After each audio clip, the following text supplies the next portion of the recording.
Ini ndiri murume ane 35 years. Dambudziko rangu randiunza pano nderinoti ndakawana mukadzi wangu aine mwana wake 1.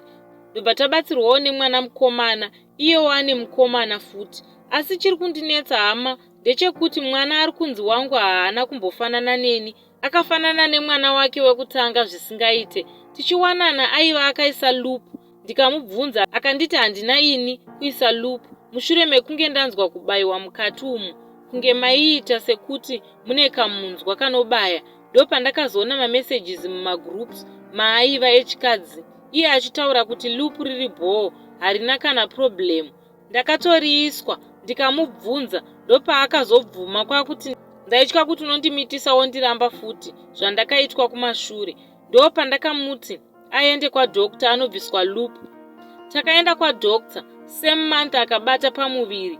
After abviswa loop, manje ndakuita dambudziko rekuti wai mwana akafanana newekutanga, kuita mabhanzi chaiwo. Baba vemwana handivazivi, asi ainditi vanogara just 80 kilometers away from us, so I am suspecting kuti hazvingadarowo here aitamba matambiro asiriwo ndichigara naye. Apa ari kundiisa pressure yekuti ndiroore, asi ndiri kumuudza kuti handisi kugutsikana nemwana iyeye, ari kungoti ndewako. Mari yeroora takatounganidza, nyaya yamisa ndiyoyi. Ndingabatsirikanawo sei naive hama? Thanks kune vachabatsira.